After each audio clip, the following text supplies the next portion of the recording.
দুদিনের ছুটিতে গ্যাংটক ও দার্জিলিং ঘুরতে গেছিলাম। পুরো ট্রিপটাই ছিল বাইকে করে। চলুন আপনাদের ঘুরে দেখাবো। ঘড়িতে বাজে এখন 9:04। ট্রেন 4 মিনিট মতো আছে। রাধিকাপুর এখন ব্যান্ডেলে আসছে।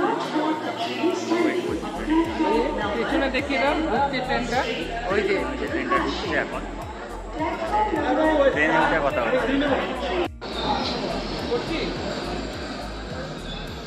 আমরা তো জেনারেল দেখতে পাচ্ছি, আমাদের S1টা কোথায় গেল? আসবে এই তো S1 দেখতে পাচ্ছেন। আমরা ট্রেনে উঠে গেছি। আমাদের 72 হচ্ছে সিট নাম্বার। 72 খোঁজ।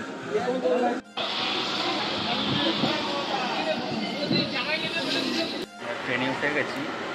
আমাদের ট্রেন ছেড়ে দিয়েছে দেখতে পাচ্ছেন। ট্রেন এসে পৌঁছালো এখন কামলাতে। তো এখন ঘড়িতে বাজে 9:50। ট্রেন এক্ষুনি ছাড়বে। দেখা হচ্ছে পরের স্টেশন কাটোয়াতে। আমরা আছি কাটোয়া স্টেশনে। এই যে আমি আর প্রভু আমরা নেমেছি কাটোয়াতে। দেখি কিরম লাগে। ফার্স্ট টাইম আমি কাটোয়াতে এলাম, কারণ এদিকটা আমাদের খুব একটা আসা হয় না। আমাদের লাইন হচ্ছে ব্যান্ডেল হাওড়া। দেখতে পাচ্ছি পুরো স্টেশনটা। ঘড়িতে বাজে এখন ঠিক 4:30। আমরা রাধিকাপুর এক্সপ্রেস থেকে বারসই স্টেশনে নামলাম। এবার আমরা নর্থ ইস্টের জন্য ওয়েট করছি। অলরেডি ট্রেন 2 ঘন্টা লেট চলছে। আমার সাথে আছে করণ, এদিকে আছে দেবশিদা। এখন আমরা বারসইতেই আছি। দেখতে পাচ্ছি যে চায়ের দোকান পেয়েছি। এই প্রথমবার অল্প করে হলেও বিহারে ঢুকতে পেরেছি। বিহারের চাটা একবার টেস্ট করে আমাদেরকে জানাচ্ছি কেমন লাগবে।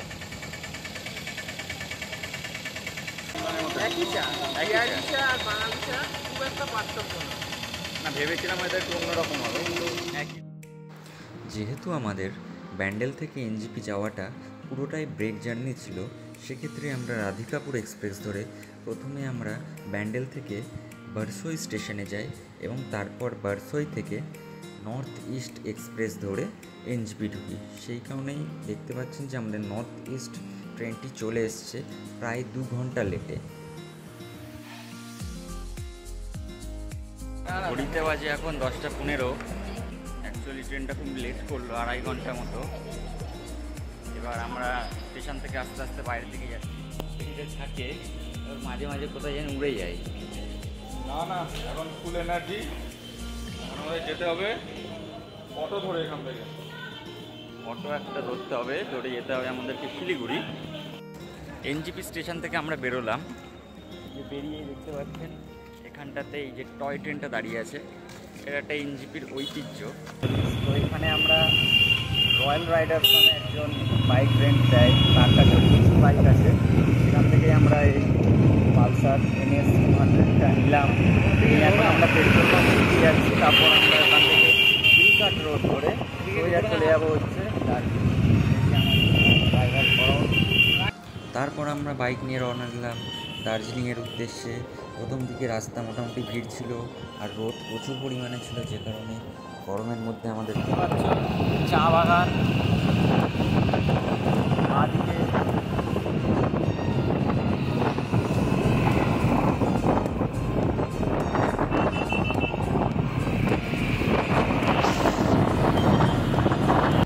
তারপর কিছুটা রাস্তা যাওয়ার পথেই দেখতে পেলাম যে টয় ট্রেনের ব্রিজটা আমাদের রাস্তার ওপর থেকেই সোজা, এই ব্রিজটাই সোজা চলে যাচ্ছে সুকনা স্টেশন হয়ে দার্জিলিং।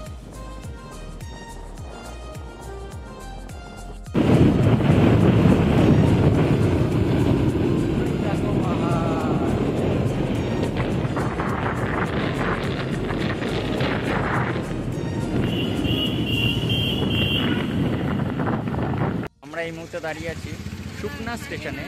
এটা একটা one of the most popular station, যেখানে আমাদের খুবই প্রিয় একটা সিনেমা জাগ্গা জাসুস সিনেমাটা শুটিং হয়েছিল। দেখতে পাচ্ছ এখানটাতে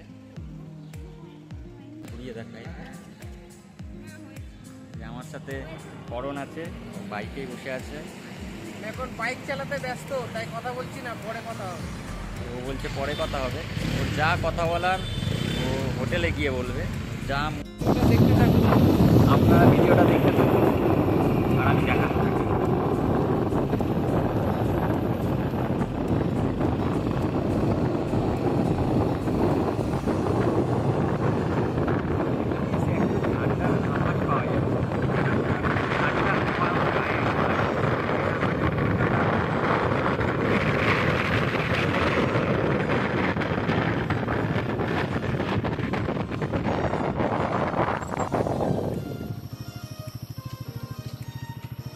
দাঁড়ালো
আমরা ওই উপরে যাবো। দেখতে পাচ্ছ জায়গাটা অসাধারণ একটা জায়গা। আর সেখান থেকেই দাউদলে যাওয়ার পথে ভিউ পয়েন্টটা পড়ে। দেখতে পাচ্ছ পাহাড় পুরো খাতটা এখান থেকে বোঝা যাচ্ছে।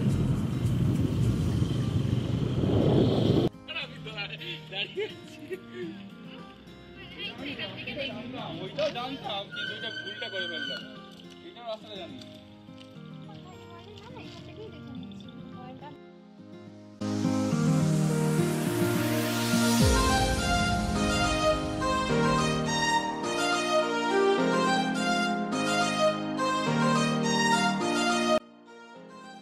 আজকে আমাদের ট্যুরের সেকেন্ড দিন।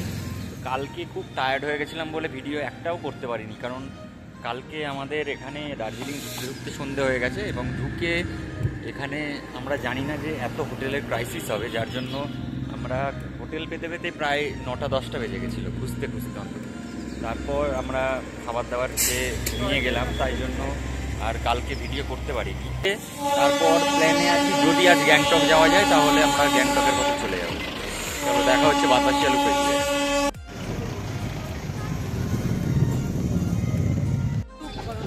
সামনে দেখছেন এটা হচ্ছে বাতাসিয়া লুপ। বাতাসিয়া লুপে আমরা ঢুকলাম। পুরো দেখতে পাচ্ছেন প্রথমে ফুল দিয়ে অনেক সিনারি এখানে করা আছে। বহু লোকজন এখানে এসছেন বাতাসিয়া লুপ ঘুরতে। এখানে আপনারা চাইলে এই যে ড্রেসগুলো দেখছেন এই ড্রেসগুলো ঘুরতে পারেন। 100 টাকা 150 টাকা করে ভাড়া।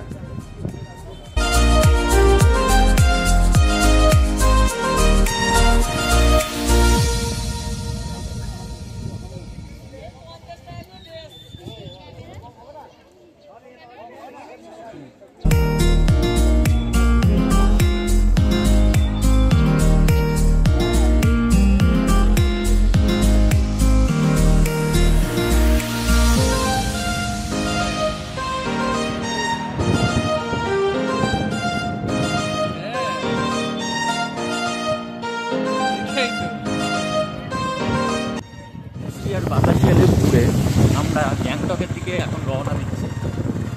আমরা এখান থেকে তার আগে কিছু ভিউ পয়েন্ট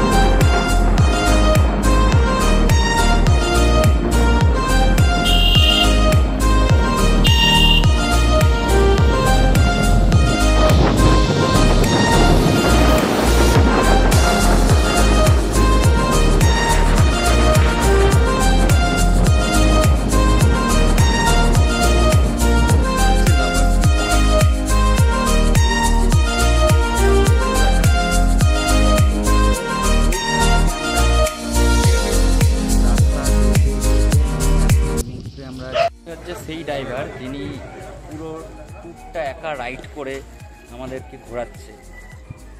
কেমন লাগছে বল? Heavy heavy. সেবক ব্রিজের সামনে আছি, এই দেখুন সেবক ব্রিজটা। আমরা ওই একদম ওপর থেকে এখানটাতে নেমেছি, এটা দেখতে পাচ্ছেন সুন্দর ব্রিজটা। একদিক দিয়ে গাড়ি যায়, তারা এখানে কোন দিক দিয়ে যায় কোন দিক দিয়ে আসে। তলায় তিস্তা নদী। তিস্তা নদী।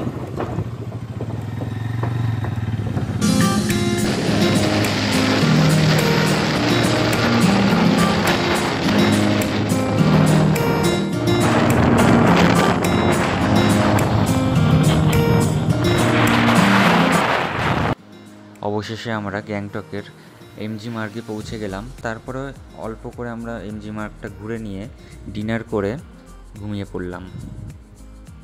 সিস্টার ফল জানি না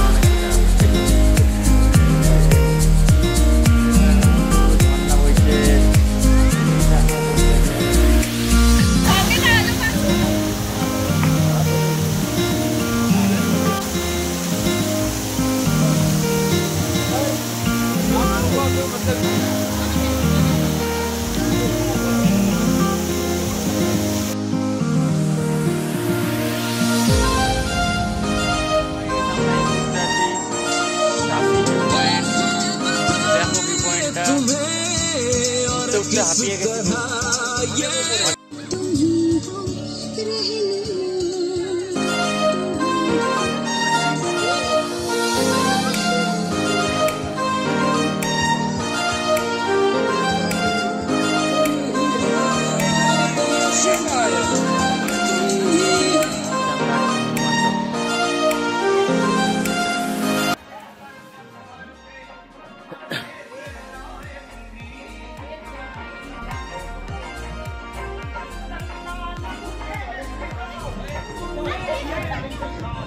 আমরা এই মুহূর্তে হনুমান টকে এসে ফেসে গেছি, দেখতে পাচ্ছি বৃষ্টি হচ্ছে খুব এখানে। বৃষ্টির জন্য আমরা দাঁড়িয়ে আছি এখন। বৃষ্টিটা কমলে তারপর আমরা এখান থেকে সেভেন সিস্টার ফল। এটা হলো গ্যাংটকের আরেকটা খুব সুন্দর জায়গা, যেটার নাম হলো প্ল্যান্ট কনজারভেটরি। এখানে নানান ধরনের গাছ আপনারা দেখতে পাবেন। দেখতেই পাচ্ছেন যে এখানে পুরো সবুজ অরণ্যে ঘেরা, চারদিকে শুধু বন জঙ্গল আর নানান রকম ফুল।